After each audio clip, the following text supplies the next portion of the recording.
Welcome to Father Al's favorite story, number 13. First, let me say it's a Kleenex alert. You might want a Kleenex around for this one. This is called The Littlest Fireman. It's a true story. Its setting is in Phoenix, Arizona. Octavia, 26 years old, a single mom, was visiting with her son, Bopsy, at the St. Joseph Hospital. Bopsy had terminal leukemia. And Octavia is holding his hand and smiling at him and said, "Bopsy, have you ever thought about what kind of work and what you wanted to do when you grew up?" And Bopsy said, "Oh, I always wanted to be a fireman." And she thought about that. And as she left the hospital, she decided to drive to the local fire station. It was not too far from the hospital, and she met Fireman Bob, the chief of that unit, explained the story, and asked, "Would you all be willing to come by and give Bopsy a ride in a fire truck?" And Fireman Bob says, "We'll do better than that." Says, 2 days from now, Wednesday, we'll pick him up in the morning. He can spend all day with us. And tell us his size, and we'll have a real fireman's outfit made for him. Hat and all. They're manufactured here in Phoenix, so that won't be a problem.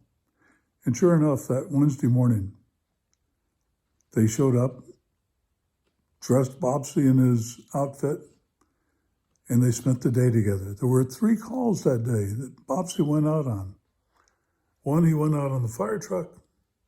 Another, he went out on the ambulance van. And the third with the fire chief. He had a full and a wonderful day. He came back with a huge smile on his face. The doctors said that that experience probably extended Bopsy's life by 2 or 3 months. He lived longer than they ever expected, given his condition. But inevitably, one evening, the nurse saw Bopsy's signs start to fail. Immediately called Bopsy's mother, who was staying nearby, so she could rush to the hospital. And then she remembered the fireman, so she called the fire station and said that Bopsy was near his end time, and would they mind sending a fireman over in uniform to visit him. And the fire chief says, "Oh, we're going to do much better than that." He said, "In about 5 minutes, you're going to hear sirens or a fire engine. You're going to see the lights. I want you to announce to the entire hospital that there is no fire, that that's just the fire department coming to say farewell to one of its members. And by the way," he told her, "open up that 3rd floor window to Bopsy's room." And sure enough, in 5 minutes, the fire truck came, sirens blaring, lights shining and flashing. And they pulled up to outside of Bopsy's room. They extended the ladder up to his window. And 16 firemen, dressed in their full attire, climbed through the window.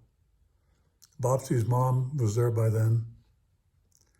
And with her permission, each fireman gave Bopsy a hug. And then Bopsy looked at the fire chief and said, "Am I a real fireman now?" And Fireman Bob, choking back tears, looked at him and says, "Bopsy, you are a real fireman." And then Bopsy closed his eyes for the last time. Bopsy was the first child of the Make-A-Wish Foundation. It does such wonderful, wonderful work. The memory of him is captured in a series of pictures. I just want to show you one here of Bopsy. What a wonderful story. Just a side footnote, when I was a seminarian before I became a priest, were required to have a hospital experience. Spent 10 weeks in the hospital. And my assignment was to the oncology ward at the University Medical Center. And I must say that among the greatest heroes, ordinary heroes in everyday life, are the parents of children who are battling for their life with leukemia. And I saw that firsthand. And even though their hearts are breaking, they do everything in that moment. Joy, smile, laughter, games, doing whatever they can to make those final moments special and blessed. Well, Bobsy was the first Make-A-Wish. He had a wish and a dream come true. He now rests with God. It's just a reminder that special things can happen to people in need when we just extend our hearts, like Fireman Bob did, in the heroism of Bobsy's mother, Octavia. God bless you.